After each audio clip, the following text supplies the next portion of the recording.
prise avait la latitude de réviser la Constitution en 2019. Ça va passer crème. Pourquoi elle n'a pas fait? Et c'est en 2025 où il a une opposition à l'Assemblée nationale. C'est pour crédibiliser sa réunion. Si vous ne le savez pas. Et il y en a importance parce que c'est quand même une constitution. Bref. Concernant le dernier intervenant, je vais revenir à mon frère, c'était ma motion pour lui. Il a fait des révélations qui, pour moi, ne doivent pas passer sur ton planète aujourd'hui africain. Il parle de la période révolutionnaire pour ceux qui étaient. J'y étais pas, mais heureusement qu'il y a eu des archives. Heureusement que mon père m'a fait asseoir, lui qui a été à Segbana, qui a subi les revers de Segbana, m'a fait asseoir et m'a montré les séquelles. Et cette n'a quand même me dit à quel moment sous la révolution il y a eu des élections, où le PCB a participé à une élection. Et s'il ne sait pas, ce qui a fait tomber Kérékou, c'est le lobby international. C'est le président Sogo, le président Oumbedji qui ont commencé par fermer les tuyaux. Kérékou a commencé par manquer de financement pour gérer, pour payer les salaires. Kérékou a commencé par manquer d'argent. Il y avait une crise sévère dans la République. Une crise financière sévère. C'est ce qui a fait fléchir. Il y a eu un lobby international qui ne dit pas son nom. Kérékou n'est pas allé en exil pour aller se reposer, hein, comme le font aujourd'hui nos politiques. Hein. Il a continué la lutte en étant en exil en Occident. Lui qui était quand même un expert des institutions de Bretton Woods. Oumbedji n'est pas allé se coucher en exil. Comme on le voit aujourd'hui dans les mains de nos politiques qui sont allés en exil et qui ne s'intéressent plus au Bénin. Ils ont fait un lobby, ils ont fermé les bouchons, ils ont fermé les financements, Mais Yaïboni l'a fait, non? Sous Talon, non? Talon l'a fait sous Yaïboni, non? Vous avez oublié l'histoire du MCA Challenge, où il a engagé des cabinets pour qu'on puisse bloquer les financements. Vous avez oublié? Mais c'est ça la question. Sous PCB, sous le PRPB, dites-moi si le PCB a participé à une élection. Et ce n'est pas le PCB qui a fait tout. Le PCB a joué sa part. Mais en vrai, c'est la diaspora qui a fait une lutte. Mais est-ce que le temps de PRPB, c'est le temps d'aujourd'hui? C'est pourquoi il faut qu'on évite de faire des comparaisons qui, franchement, ne vont pas nous faire avancer dans la lutte. Est-ce que le temps du PRPB, c'est le temps d'aujourd'hui? Les choses ont évolué. Les choses ont tellement évolué que la lutte que nous avons menée sous Kérékou, nous ne pouvons jamais mener cette lutte sous Patrice Talon. Pourquoi? Parce que Patrice Talon n'est pas Kérékou. Kérékou ne sera jamais Patrice Talon. La lutte que nous avons menée sous Yaïboni ne sera jamais la même lutte sous Patrice Talon parce que Yaïboni n'est pas Patrice Talon. Face à chaque dictateur, il y a la posture qu'il faut adopter. Maintenant, est-ce que nous sommes tous unanimes qu'on est dans une dictature? Si oui, ou dans le monde entier, vous avez vu que c'est une dictature, l'opposition compétit. Le dictateur va toujours organiser une élection pour sauver la face. Parce que pour lui, le message qu'il veut envoyer, ce n'est pas qu'il est dans une dictature. Assumez. Aucun dictateur dans le monde, nous prenons le Togo à côté. Vous avez vu le Togo. Nous tous, nous sommes d'accord que c'est un pays dictateur, qui est géré par un dictateur. Mais il organise des élections. Il a trouvé la formule. Pourquoi? Parce qu'à un moment donné, il y a eu des gens qui ont été complices. Ils ont fait perdurer la chose. C'est ce que nous refusons dans notre pays. Qu'on ne soit pas complice. Qu'on ne fasse pas perdurer la chose. Parce que les élections vont toujours être organisées. Mais qui crédibilise les élections? Ce sont les partis politiques, le peuple, en l'occurrence, qui crédibilise l'élection. Si le peuple dit « je ne veux pas de cette élection », l'élection n'a plus de valeur. Les LD disent « donnons de la valeur aux élections parce que nous considérons que nous allons gagner ». Mais comment? J'ai donné l'exemple de 2023. Et je veux rappeler, pour finir là, qu'à aucun moment les LD n'ont boycotté une élection. J'ai entendu quelqu'un me dire tout à l'heure qu'on a boycotté les élections, que les LD ont boycotté les élections, qu'il était au Bénin et que Rodémy s'est l'auto. Arrêtez de mentir à ceux qui nous écoutent. À aucun moment au Bénin, les LD n'ont boycotté une élection. Les LD ont été créés en 2020, fin 2020. Leur première élection, c'était en 2021. Ils sont allés avec Rika Madougou. Nous qui parlons ici, là, j'étais comme vous hier. En 2021, je croyais à une élection sur Patrice Talon. En 2021, je croyais farouchement. Mon candidat est là en prison aujourd'hui. Moi, j'ai porté Joël Aïvo. Mon parti a porté Joël Aïvo. Les archives sont là. On l'a porté comme on y croyait. On a combattu, on a bataillé. Je suis en exil aujourd'hui. Vous pensez qu'on est dans le jeu? Vous pensez qu'on s'amuse? Vous pensez qu'on joue? On ne joue pas. Quand vous prenez du recul, vous tirez des leçons de vos erreurs passées. Ça vous permet de mieux sauter. Le candidat des LD se retrouve aujourd'hui en prison, non? Ils ont pu faire sortir Rika Madougou. Même s'ils ne veulent pas faire sortir Joël, ils ont pu faire sortir Rika. Moi, j'ai fait l'expérience des élections sur Patrice Talon. C'est un panel, on ne peut pas tout dire. Sinon, vous allez savoir combien Patrice Talon, c'est un méchant personne. C'est une méchante personne. C'est un méchant personnage. Et je vous jure, hein, si les démocrates persistaient, le candidat ira en prison. Il va quitter le Bénin. Le jour et l'avocat, là, s'il persistait, la seule solution que Patrice Talon sera obligé de leur, et c'est pour éviter ça que le gars il a quitté la politique. Vous parlez comme si nous ne connaissons pas Patrice Talon. Arrêtez, vous pensez qu'on est dans un jeu? On n'est pas dans un jeu, on est dans du sérieux, les gars. Si les démocrates persistaient, la meilleure chose qui leur soit arrivée, c'est ça. La chose qui soit arrivée aux démocrates là, c'est ça. S'ils persistaient, s'ils insistaient, s'ils voulaient coûte que va faire passer leur candidat, le candidat de leur parti, s'ils avaient effectivement eu les 28 députés pour parrainer, soit leur candidat ira en prison, des députés seront arrêtés, Yaïboune va quitter le pays, des responsables politiques vont partir. Est-ce que vous connaissez Patrice Talon? Des gens seront mis en prison, des gens seront kidnappés, des gens seront assassinés. Est-ce que vous connaissez Patrice Talon? Moi, en 2021, j'ai manqué plusieurs assassinats. Est-ce que vous connaissez Patrice Talon? Vous pensez qu'on est dans un jeu? Vous pensez qu'on est là pour jouer, pour parler sur un panel pour plaire? Non, on n'est pas là pour plaire. On est là, on est dans la réelle politique. C'est un fait. Joël, il est en prison, il est loin de sa famille depuis 2021. Vous savez combien il a été pris? Quand ils ont arrêté Rika à Porte-Novo, nous, on était à la bête jusqu'au petit matin. Qu'est-ce qu'on pouvait? Si on pouvait quelque chose, Rika n'allait pas passer la nuit à la bête, à Blagana. Mais c'est de ça il est question. C'est de ça il est question, c'est là le débat. Et vous êtes là, dans les émotions. Vous pensez que participer à une élection, c'est aller plaire quelqu'un? Non, nous tous, on veut aller à une élection. À quel coût? À quel coût? À quel prix? Donc, quand nous montons et que nous voulons parler, parlons parce que nous avons des éléments. Ne parlons pas parce que nous sommes spectateurs. Ne parlons pas parce que nous sommes des sympathisants d'un parti politique. Non, mais parlons parce que nous avons des éléments. Nous sommes convaincus que c'est l'acte que nous voulons poser, surtout face à un dictateur comme Patrice Talon. L'acte que nous voulons poser va impacter, va influer, sera efficace et nécessaire. Si l'acte n'est pas nécessaire, ne posez pas l'acte. Je vous jure, les gars, ne posez pas l'acte. En tout cas, pas sous Patrice Talon. Ne posez pas l'acte. Je vous parle en connaissance de cause. Si vous n'êtes pas convaincu que l'acte que vous voulez poser va changer quelque chose de façon drastique, ne posez pas l'acte. Sinon, vous allez vous retrouver où vous ne voulez pas être. L'autre jour l'a si bien compris. L'avocat l'a si bien compris. Ils ont quitté la scène politique. Enfin, l'avocat a quitté la scène politique. C'est la meilleure chose qui lui soit arrivée. Sinon, aujourd'hui, maintenant, c'est le président.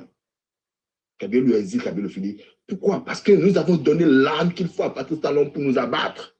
Je l'avoue, je le confesse, en 2021, j'ai donné l'âme à Patrice Talon pour m'envoyer en exil. Je lui ai donné l'âme, cadeau. J'ai donné l'âme à Patrice Talon pour envoyer Joël Aïbo en prison.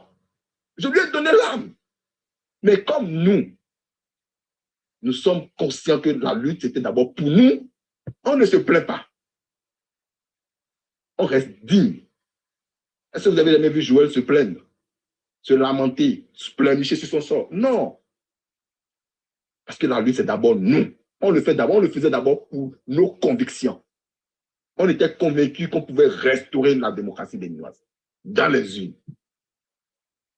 Mais après, en prenant du recul, on se rend compte que franchement, ce n'était pas la bonne solution. La lutte pouvait se faire autrement. Nous, on n'est pas en exil parce qu'on a détourné de l'argent.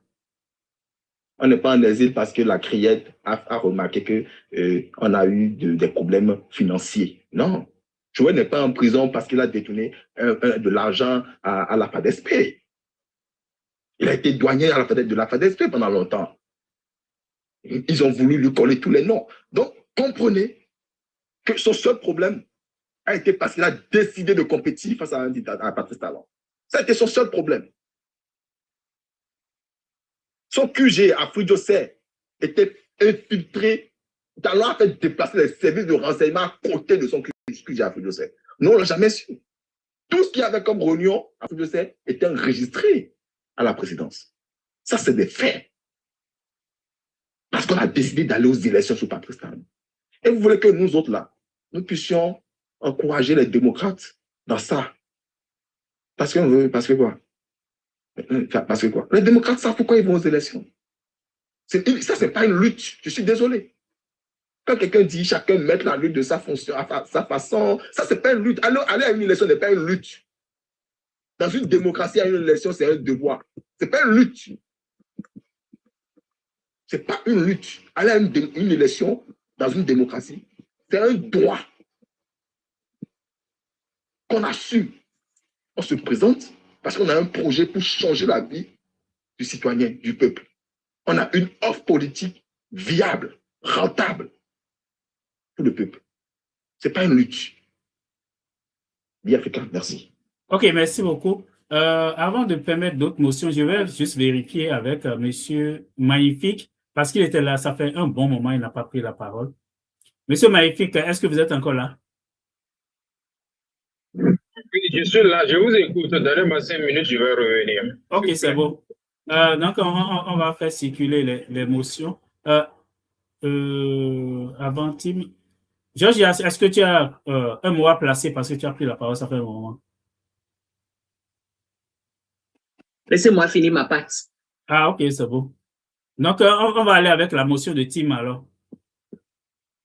Ok, merci beaucoup, Biafrica. Merci, monsieur Ayadji. Je t'ai bien écouté religieusement. Tu sais, moi, je faisais allusion au temps de PRPB. Pourquoi? Je sais que le temps de PRPB, avec le temps de Patrice Talon, ce n'est pas la même chose. PRPB, nous étions dans la révolution. On n'était pas en démocratie. Ça, c'est une petite parenthèse que je voulais te faire. Pour te dire que moi, je n'ai pas comparé ce temps-là à ce que nous vivons aujourd'hui. C'est juste pour donner un exemple qu'il y avait les gens à l'interne qui menaient la lutte et puis il y avait les gens de la diaspora aussi qui les accompagnaient de part et d'autre. C'est juste une petite prière. Moi, je n'ai pas fait la comparaison. Voilà. Maintenant, revenons à aujourd'hui. Ce qui se passe dans notre pays aujourd'hui. Toi-même, tu as dit tout à l'heure que tu as donné caution à Patrice Talon pour t'envoyer en exil. Tout ce que tu as dit tout à l'heure, je suis en partie d'accord avec toi. Écoute-moi bien, je suis en partie d'accord avec toi. Mais ce que moi je veux que tu comprennes aussi, c'est quoi, mon frère? Le contexte d'aujourd'hui, le contexte dans lequel nous sommes aujourd'hui, est-ce que ça permet de mener une lutte ouverte face à Patrice Talon, avec tout ce que toi-même tu viens d'énumérer tout à l'heure? Les gens qui voulaient aller aux élections légalement, on les a contraints d'aller aux élections et puis se sont retrouvés en prison. Tu as parlé de Joël Aïvo, tu as parlé de Rikiat. Joël Aïvo, moi-même, je l'ai soutenu en 2021. Pour te le dire, je l'ai soutenu. Voilà, ça c'est une petite parenthèse. Maintenant, tu as parlé de tout ça là. Et puis maintenant, tu dis Est-ce qu'on peut mener une lutte face à un dictateur? Et puis, je vais te dire, la dictature de Talon avec la dictature de Kérékou, ce n'est pas les mêmes. Patrice Talon, il a en train de mener une dictature déguisée en démocratie. Parce qu'il y a les gens qui l'accompagnent. Comme ce que j'ai dit tout à l'heure. Je l'ai dit tout à l'heure. Parce qu'il y a une partie du peuple qui l'accompagne dans sa dictature. Maintenant, vous dites qu'il ne faut pas que les LD vont aller aux élections. Le pouvoir en place, il a choisi son parti d'opposition. On a fait ce débat-là ici plusieurs fois, avec Biafrica. Le pouvoir qui est là, le pouvoir de Patrice Talon, il connaît son opposition. Même ton cousin Ayadi, il a suivi sur une parole tout récemment, quand il défendait sa politique et son offre de législature, il a dit les LD ne sont pas un parti politique. Tu vois, il a bien dit, mot pour mot, hein, ce que je te dis là, il dit, ils ne sont pas.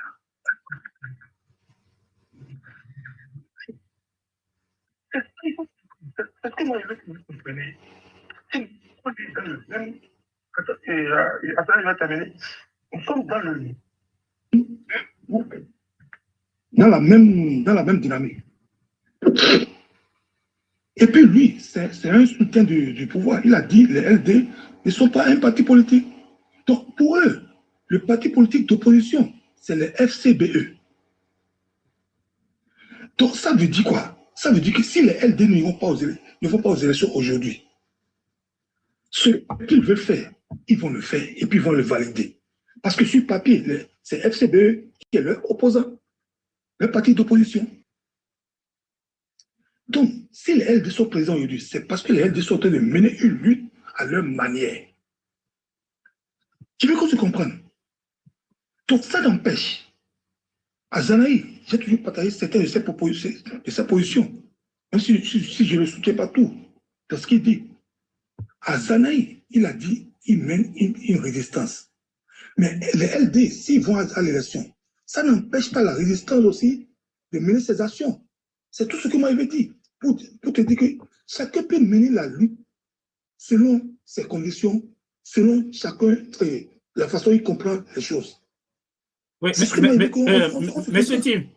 Tim, vous m'entendez? Oui. Et il oui, semble qu'on ne s'écoute pas attentivement parce que si on suit bien la logique de M. Ayadi, si on donne le loisir à chacun de faire la lutte comme il le veut, c'est qu'on disperse les forces.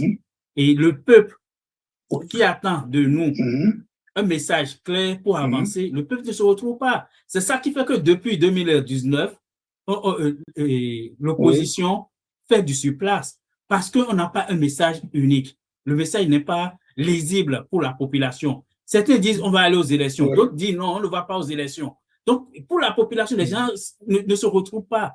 Donc, on ne peut pas, si on veut mener une lutte efficace, les gens qui partagent le même point de vue, on doit trouver un dénominateur commun pour envoyer un message unique à la population. C'est juste une parenthèse, vous pouvez continuer.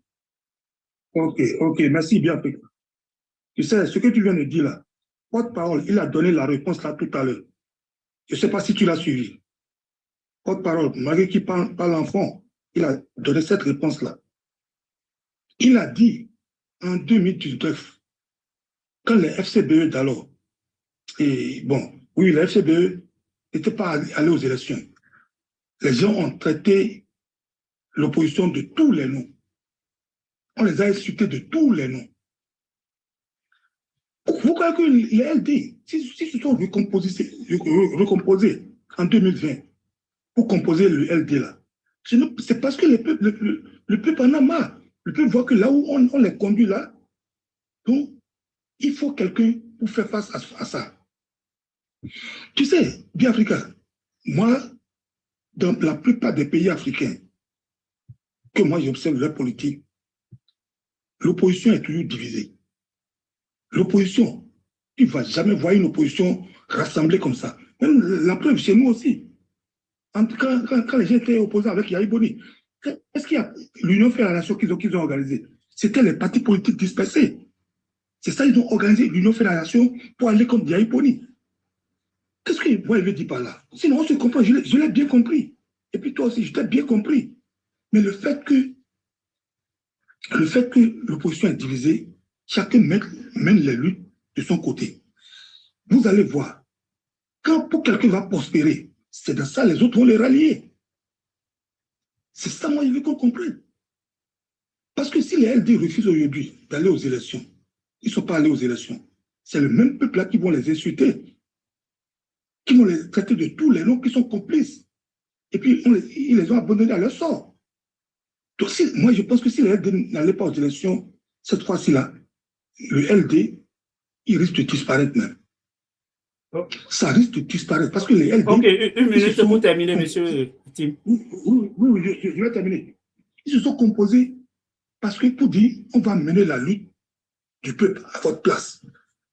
C'est pourquoi vous avez vu l'effervescence qui s'est prévalu quand on désignait le duo candidat de LD là. Malheureusement, il y avait eu trahison. Donc c'est ça, moi, je veux que tout le monde comprenne. Sinon, on se comprend. Nous sommes sur le même schéma. Mais seulement qu'on a les voies différentes pour y arriver. Voilà, je vous remercie. Merci beaucoup. Monsieur Bill, est-ce que vous m'entendez? Oui, monsieur Biafrika, bonsoir. Bonsoir, oui. Bonsoir le panel. J'espère que tout le monde va très bien. Oui, ça va. Oui. Et dans un premier temps, je dois essayer de féliciter M. Tiburce parce que suite à son dernière intervention, j'ai vu qu'il est un peu au cœur de la politique, même si probablement il s'est un peu éloigné, mais qu'il a un certain rouage par rapport à notre politique. Ce que M. Tim soutient et que M. Porte-Parole soutienne, moi, je ne serais pas de cet avis. Parce que encourager ou ne pas encourager les LD, ça servira strictement à rien. Ça servira strictement à rien. Dans le sens que le pouvoir en place a déjà choisi son adversaire. Et ce n'est pas la première fois. Vous voyez? Et ce que j'arrive pas à comprendre de la part des LD qui n'arrivent pas à se ressaisir, depuis les premières organisations d'élection, on les a contraints déjà à aller chercher les parrainages. On a vu les autres partis, comment ils se sont rentrés en possession de leur parrainage, et on a vu les LD, comment on s'est foutu de leur gueule des jours après pour leur desservir les parrainages aux dernières secondes des élections. Donc déjà de là, ils doivent quand même un peu s'imprégner dans le climat dans lequel ils veulent jouer. Malheureusement, ça se fait comprendre qu'il n'y a personne dans ce parti-là qui peut faire des lectures un peu anticipées des faits. Vous voyez un peu ce que je veux dire? Parce que là, ce n'est plus question de compter ni sur LD, ni sur leur frère siamois qui a été créé en parallèle, inventé, éventré le LD pour le créer, pour le superposer à LD, pour essayer de les étouffer. Voilà. Les LD, c'est même plus la peine de compter sur le parti. Malheureusement, on va dire qu'il n'y aura plus d'opposition par rapport au parti en place. Mais la vraie solution actuellement, par rapport à ce qui se passe au Bénin, selon moi, mon point de vue, c'est à la population de prendre ses responsabilités. C'est à la population, ceux qui sont avec la gouvernance actuelle, le pouvoir en place, la mouvance, qu'on l'appelle comme on veut, tous ceux qui sont là, qui sont avec eux, on les voit, on les comprend, on les connaît. Tous ceux qui sont contre cette gouvernance-là doivent se lever et doivent se ranger dans une classe, et tous derrière cette classe-là, sans nom, je dis bien sans nom. Il n'y a pas question de parti. Nous, on est contre ce qui se passe. Et point barre. Point barre. Et ils prennent leur destin en main. Sinon, ça va continuer. Nos enfants vont y parler. Nous, déjà, bon, on va plus se compter dans ceux qui en souffrent actuellement. Parce que, bon, on est vacciné, on a compris comment ça marche. On a compris, on s'est habitué, on va dire. Et voilà. Mais on ne voudrait pas que ce soit le cas de nos enfants. Tout au moins. Mais vu qu'on ne voudrait pas que ce soit le cas de nos enfants, on ne sait non plus combien de temps ça va durer, vu que les gens se préparent à aller siéger au Sénat. Et c'est les mêmes personnes qui vont continuer à gouverner ce pays-là. Et ces mêmes personnes qui se positionnent, il y a l'ancienne gouvernance, les gens comme les Adrien Rungweji, voilà, qui sont derrière. Voilà, parce que toutes ces personnes-là, c'est parce que c'est la faute à la population. Moi, je vous le dis. C'est la faute à la population. Parce que déjà, un député, moi, je l'ai dit ici, je ne me rappelle plus si c'était ici ou c'était avec Ouba, je l'ai dit que les LD n'iront pas à ces élections. Je l'ai dit qu'ils n'iront pas aux élections, là. Ils n'iront pas. Et je l'ai dit bien avant. Hein. J'ai dit, moi, je ne savais même pas qu'il fallait aller corrompre un député pour le faire sortir. Non, je savais qu'ils vont casser leurs locaux pour faire disparaître les parrainages. Ce serait plus simple. On va dire, ouais, c'est les LD même qui ont perdu le parrainage. Mais c'était parce que je voyais venir. Mais moi, je savais qu'ils allaient. C'est pourquoi je vous dis que ça m'étonnerait qu'ils n'arrivent pas à comprendre que dans quel schéma ils sont depuis près de 10 ans. Moi, je savais qu'ils n'allaient jamais aller à ces élections-là. Et M. Tibis le dit clair et fort. Il faut avoir un peu une vision, au moins de décréter avec celui qui est devant toi, si ce sera du positif pour toi ou du négatif. Du moment où la personne que tu converses avec, tu sais au moins là où il veut t'amener. Moi, je savais pertinemment. Et je l'ai dit ici, qu'ils n'iront jamais à ces élections-là.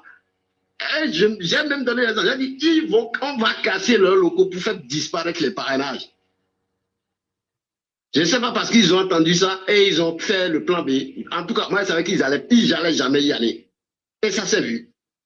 Donc, c'est à la population aujourd'hui de se lever pour dire, vous êtes du classe A. Nous, on est du classe B. Mais ce qui se passe au niveau du classe A, nous, on ne veut plus marcher avec. Parce qu'il n'y a plus de partis qui vont se positionner et que la population ait confiance en eux pour pouvoir se rallier là. Il n'y a plus ce parti-là d'opposition. Il n'y en a pas. Il n'y en a pas. Que ce soit le parti de notre confrère Ayadji, l'homonyme, on l'a eu la dernière fois ici, qui soutenait, qui parlait. J'ai regardé, j'ai dit, mais vous là, quand vous regardez à la glace, est-ce que vous vous dites que vous êtes beau ou bien vous avez peur de votre physionomie quand ils se regardent à la glace? Parce qu'ils viennent nous dire des trucs. Quand tu les regardes, quand tu analyses un minimum, avec un peu de jugeote, le minimum que tu analyses, tu dis, mais les mecs là, ils sont ouf. Mais ils nous prennent tous pour des jambons. C'est-à-dire qu'au Bénin, il n'y a que eux qui sont intellectuels, quoi. Il n'y a que eux. Quand ils viennent te chiffonner le crâne, te chiffonner le cerveau avec des analyses, des propos, c'est que tu as envie de les vomir. Et c'est la faute à la population. Parce que le monsieur qui a disparu avec son parrainage, mais on sait c'est qui. Il faut juste aller le siéger chez lui. Il est dépressif, on le sort de son cajot pour lui dire allons-y. C'est ça. C'est ce qu'il fallait faire. Parce que ces gens, comme ils se sentent tout permis, parce qu'ils n'ont aucune force devant eux, donc ils se permettent de l'use, de faire tout ce qu'ils veulent. C'est exactement ça. Donc malheureusement, je ne sais pas, on attend de voir, mais force à dire à la population, les gars, prenez vos destins en main. Il est temps. Merci beaucoup, Biafrica. Ok, merci beaucoup. Donc, monsieur Magnifique, je ne sais pas si c'est bon maintenant. Au Georgia aussi, l'un ou l'autre, si c'est... Oui, c'est bon. Je suis encore au volant, mais c'est bon, ça peut aller. Moi, ce que j'aimerais dire par rapport à tout ce qui s'est produit jusqu'aux élections, les disent, on ne peut pas on ne peut pas les condamner à 100% parce qu'ils sont dans leur rôle aussi. Ils sont dans leur rôle. Ils sont dans leur rôle parce que on ne peut pas dire, on ne sait pas à quoi ça réserve demain, au fait. On ne sait pas. On ne sait pas. Parce que avec le régime actuel, il nous sort tellement de scénarios où on ne sait même pas à combien d'épisodes nous sommes aujourd'hui. Nous avons tellement de scénarios. Et vaut mieux dire, moi, c'est mon avis personnel, vaut mieux d'y aller et de voir à quoi s'attendre et à quoi s'en tenir. Ce soir-ci, moi je suis dans la ville, je suis en train de voir que c'est maintenant qu'on trimballe les bulletins de vote en main sur une moto. C'est entre parenthèses, moi, ça m'a choqué. Moi je me suis dit, à 22 heures, où les bulletins sont sur la moto, il y a ils sont deux sur la moto et ils tenaient les deux urnes en main, scellées. Moi, j'ai regardé, j'ai dit, pourquoi cette insécurité totale? Est-ce que ça ne pose pas un problème sur les résultats? Bon, c'est entre griffes, c'est mon analyse que je suis en train de faire ainsi. Et deuxième chose, je voudrais poser la question à notre cher Tibus. Qu'est-ce qu'on préconise? Qu'est-ce que le peuple peut faire? Parce que les forces sont diversifiées, jadis, et sont diversifiées. Qu'allons-nous faire?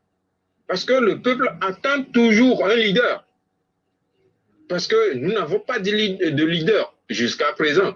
On ne sait pas qui il faut suivre. C'était ma motion que je suis en train de mettre comme ça à M. Tibus pour qu'on puisse le suivre. Quels sont les mouvements qu'on peut y mettre pour pouvoir suivre? Merci d'abord. Ok, merci beaucoup. Georgia, est-ce que tu es prête maintenant? Ou bien... Je suis bien africain, je suis prête et j'ai plus grand chose à dire parce que comme je le dis souvent, Tibus, il est tellement éloquent. À chaque fois il passe là, on n'a plus vraiment grand chose à dire. Mais tant est-il que je peux quand même me répéter un peu en disant qu'en fait, ce n'est pas qu'on est contre les LD, non, du tout pas. Bien au contraire, je me souviens quand on a Sojinu, voilà, il a sorti son grand jeu ici. J'étais la première à proposer la REC 625. Et même plus, j'étais la première à dire, mais écoutez, c'est la goutte de démocratie qui reste au Bénin. Et on n'allait pas, bien Africa mais témoin, et on n'allait pas vraiment... C'est-à-dire, je me demande même si les gens se rendent compte de la gravité de la chose. En fait, nous, on proposait déjà une révolution populaire déjà à ce niveau-là. Et c'est là déjà qu'il fallait jouer. Et jusqu'à présent, on y tient, on pense que c'est toujours d'actualité et que ces élections-là, et c'est justement ce pourquoi on critique aujourd'hui la chose, on dit, mais au fait, quel est le but? C'est pas l'anglais de what is at stake, c'est-à-dire, aller voter là, ça va servir à quoi, au fait? C'est un peu comme parce que quand vous vous plaignez aujourd'hui, qu'est-ce qu'on regarde tout de suite? Qu'est-ce qu'on regarde? On regarde, mais où est l'opposition? C'est ça qui est là. La même opposition qui est là depuis combien d'années là? C'est ça qui est là. On continue. C'est juste des opposants. Oh, c'est juste des gens qui veulent faire ci. Oh, c'est juste des gens qui veulent faire ça. Vous voyez, c'est un peu comme ça. Et là, on est allé jusqu'à vous parler un peu de comment les choses se passent. Descendez sur la page de Vie Africa. Voyez un peu, écoutez un peu ce que c'est les gens qui ont lutté à cette époque-là, qui reconnaissent aujourd'hui que la lutte a été faite à moitié et que c'est justement pour cette raison que, voilà, on a le super pouvoir, le léviathan de Patrice Talon qui piétine tout un peuple aujourd'hui. Et qu'on ne devrait pas laisser les choses continuer ainsi. On propose une révolution populaire. Et le frère Tibus, il a été assez clair. Parce que c'est choquant de voir des frères aujourd'hui qui s'y connaissent quand même, parce que moi, j'ai vu après l'affaire de Sojinu, j'ai vu les LD communiquer de façon très technique. Mais aujourd'hui, c'est des gens qui veulent nous jouer juste des innocents. Oui, si on ne fait pas... Non, mais les gars, arrêtez. Arrêtez à un moment donné, c'est ce qu'on dit. Allez voter dans un pays où, voilà quoi, un pays démocratique, ce n'est pas, il ne s'agit pas de faire une lutte, mais c'est un droit. On veut en faire quelque chose de très grandiose et ça recule de plus en plus. Et c'est ce qu'on dénonce en fait. À quoi est-ce que ces élections-là vont servir? C'est un peu comme une maison où quelqu'un est rentré je sais pas, chez vous, la Biafrica, j'enlève tous vos micros, vos appareils et tout, je prends l'électricité, je prends vos salaires, je prends tout, et vous dites, restons quand même, si on ne reste pas dans cette clôture-là, quand même, les gens vont croire qu'on n'a pas de maison. C'est un peu comme ça que j'entends. Quand je vois des frères monter ici, me dire qu'on doit quand même faire la chose, maquiller, et je me souviens, l'honorable Karim, il est monté ici, et il nous a dit qu'il faut quand même faire semblant pour qu'à l'international, les gens pensent que tout va bien. Ça, là, c'est ce qu'on nous a dit ici, que les LD doivent rester là juste comme, je sais pas, comme une statue pour montrer à l'image de tout le monde que ça va. C'est comme ça, c'est un peu ce qu'on est en train de dénoncer. Et on a dit qu'on les a gardés comme statue, là, comme pignons, justement, pour faire la chose. Et que c'est sous les yeux de nos frères là qu'on a coupé l'électricité, on a fait passer. Maintenant, dites-moi, c'est les élections d'aujourd'hui là qui vont faire qu'ils ne vont plus couper l'électricité la prochaine fois pour passer? Je ne sais pas de quoi on me parle. Et on vient là pour me dire, ouais, vous accusez LD. Ce n'est pas du tout ça. Non, non, non. Vous vous trompez largement. Vous vous trompez. Personne n'est contre les LD ou quoi que ce soit ici. J'ai comme l'impression qu'on parle en l'air, en fait. On se répète, les gars. Non, arrêtons. Arrêtons un peu. C'est de ça qu'on parle. Dites-moi, qu'est-ce qui a changé du point de vue légal? Tu l'as dit sur les règles de fond. Disons-nous la vérité. Les tests sont restés les mêmes. C'est la même Sénat. C'est les mêmes Sakalafia. C'est les mêmes voleurs qui étaient là avant, ça n'allait pas. C'est eux qui sont là aujourd'hui. On veut nous faire croire que ça va. Il y a une propagande. Que vous maquillez, c'est tout. C'est tout ce qu'on vous reproche. Là, on peut vous donner 100%. On peut même aller chercher Chine, Inde, les 1 milliard de personnes pour venir voter pour les LD. Les gars, c'est quoi le but? What is at stake? C'est quoi le but? Il y aura toujours la Sénat. Donc, on ne parle pas ici pour juste, voilà, toi, je ne t'aime pas, ou toi, là, je t'apprécie. On n'est pas là pour ça. On parle d'un pays, les gars. Mobilisons-nous.